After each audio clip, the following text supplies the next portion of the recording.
Hi guys, welcome to RPD learning. आज हम vouching of preliminary expenditure, bad debts और payment of retirement gratuity of employ and sales commission, जो payment expenditure किया है उसका हम वाउचिंग देखेंगे कि कैसे होता है।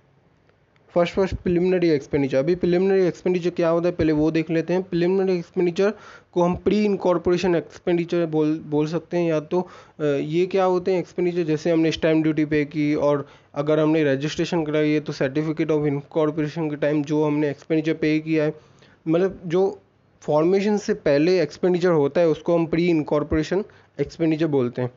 अभी इसमें क्या देखेंगे, पहले हम कॉन्ट्रैक्ट देखेंगे कि कॉन्ट्रैक्ट किन किन पार्टी से हमने कॉन्ट्रैक्ट किया, उसकी टर्म्स एंड कंडीशन क्या है वो पता चलेगी कॉन्ट्रैक्ट के थ्रू।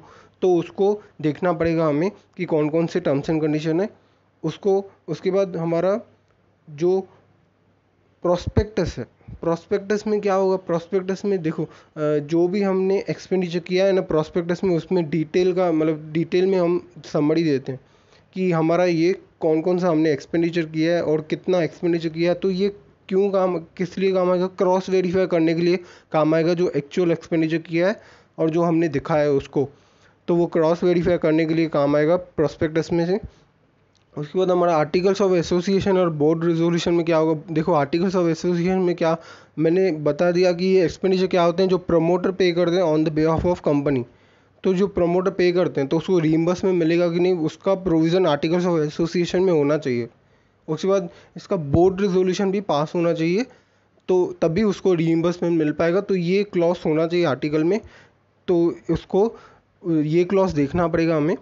उसके बाद चेकिंग ऑफ सपोर्टिंग डॉक्यूमेंट, अगर समझो हमने रजिस्ट्रेशन करवाई है तो उसका सर्टिफिकेट ऑफ इनकॉर्पोरेशन मिलता है, तो उसके लिए हमने पेमेंट कुछ फ़ीस की होगी, तो फीस की रिसिप्ट होगी वो देखना पड़ेगा। उसके बाद हमने कोई एक्सपेंडिचर किया है, जैसे हमने स्टैम्प ड्यूटी पे की है तो उसका भी हमें रिसिप्ट होगा, तो उसको ये सपोर्टिंग डॉक्यूमेंट है जिसको ये क्रॉस वेरीफाई करने के लिए काम आएगा।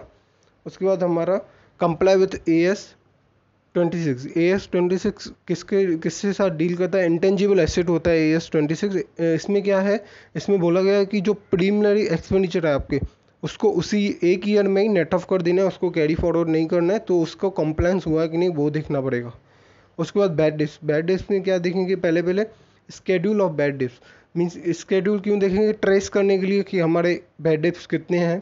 उसके बाद हमने प्रोविज़न कितना क्रिएट किया है वो देखना पड़ेगा। प्रोविज़न क्यों क्रिएट करते हैं, जब भी हमें हमारा मतलब कंटीजेंट हो कि हमें मिलेगा कि नहीं, रिकवरी होगी कि नहीं हमारे डेटर से, तो हम प्रोविज़न बना के रखते हैं, तो उसका देख वो पता चल जाएगा हमें। उसके बाद रिटर्न ऑफ बेड डेट्स की हमने प्रोविज़न किया था उससे एक्चुअल कितना हुआ है, तो उसका एक्चुअल जितना हुआ है ना तो वो प्रोविज़न में से रिटर्न ऑफ कर देते हैं, तो हम वो भी पता चल जाएगा इसके थ्रू। बैड डेट्स की मतलब ये भी चेक करना पड़ेगा हमें। उसके बाद हमारा रिकवरी कितना हुआ है, मीन्स अगर हमने रिटर्न ऑफ कर दिया उसके बाद भी रिकवरी हुआ है अगर, तो हमें उसकी ट्रीटमेंट कैसे की है तो वो देखना पड़ेगा। उसके बाद डिस्क्लोज़र कैसे कि हमने डिस्क्लोज़र कैसे किया है हमारे स्केड्यूल 3 में वो देख लेंगे। उसके बाद हमारा payment of retirement gratuity to the employ. अभी retirement gratuity to the employ में इसमें क्या, पहले कंपटीशन ऑफ ग्रेचुटी मीन्स हमने बेस कौन सा लिया, क्योंकि इसमें दो कैलकुलेशन कैसे होती है, पोगा में कवर है, पोगा में नहीं कवर है। Means POGA means payment of gratuity act, और पेमेंट ऑफ ग्रेचुटी एक्ट में कवर नहीं है, तो उसकी कैलकुलेशन दोनों की अलग अलग होती है। जो एक्ट में बताई गई है 1972 एक्ट है इसका, तो उसमें कैलकुलेशन मतलब बेस कौन सा लिया है वो देखना पड़ेगा। उसके बाद अगर कोई रिटायर हो रहा है तो उसको कितना हमें देना पड़ेगा, तो उसकी कैलकुलेशन मतलब कैसे की है वो कैलकुलेशन उसी एक्ट में ही बताई गई है। उसके बाद एक्चुअली मीन्स अगर हमने कोई एक्सपर्ट अपॉइंट किया है कैलकुलेशन के लिए, तो उसकी हम कॉम्पिटेंसी देखेंगे कि कॉम्पिटेंट है कि नहीं वो हमारा एक्चुअली। उसके बाद मैनर ऑफ पेमेंट मीन्स अगर एम्प्लॉय ने कंट्रीब्यूट किया तो कितना किया, एम्प्लॉयर ने कंट्रीब्यूट किया तो कितना किया, क्योंकि एम्प्लॉयर की 12% या 10% subject to the certain condition, तो उसको कंट्रीब्यूट करना पड़ता है। उसके बाद हमारा AS 15 जो बेनिफिट द एम्प्लॉय से डील करता है वो भी कंप्लाई हो रहा है कि नहीं वो दिखाना पड़ेगा। उसके बाद डिस्क्लोजर तो स्केड्यूल 3 के अकॉर्डिंग होना चाहिए, वो देख लेंगे। उसके बाद सेल्स कमीशन में क्या होगा कि हमने यहाँ पे क्या देखना पड़ेगा, टर्म्स एंड कंडीशन देखनी पड़ेगी कि हमने जो कॉन्ट्रैक्ट किया है या एग्रीमेंट किया है उसमें टर्म्स एंड कंडीशन क्या है। उसके बाद हमारा जो एक्सपेंडिचर है charge to the PNL, means ये डिस्क्लोजर से बोल रहा है कि डिस्क्लोजर कैसे होगा कि हम चार्ज टू द पीएनएल करना चाहिए ये, क्योंकि ये just like revenue means operation expenditure है। उसके बाद comparison of previous year cell, mean comparison इसको क्या बोलते हैं हम, एनालिटिकल प्रोसेस बोलते हैं। मीन्स प्रीवियस ईयर सेल को और इस ईयर के सेल से कंपेयर करेंगे तो हमें ट्रेंड पता चलेगा, और ट्रेंड में 19-20 हो सकता है, मीन्स ट्रेंड से अकॉर्डिंग और एक्चुअल में थोड़ा डिफर कर सकता है, लेकिन ट्रेंड कितना फॉलो हो रहा है वो पता चलेगा हम कंपैरिजन करेंगे तो।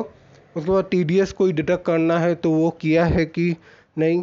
उसके बाद mode of payment means certain, अगर अमाउंट एक्सीड करता है सर्टन लिमिट से, जैसे इनकम टैक्स में बताया गया है 10,000 से एक्सीड करता है तो आपको डिमांड ड्राफ्ट में चेक के थ्रू ही देना है तो, और कैश में नहीं देना है, तो वो देखना पड़ेगा कि वो फॉलो हुआ है कि नहीं, उसको हम चेक कर लेंगे। Thank you for giving your time. शबा खैर।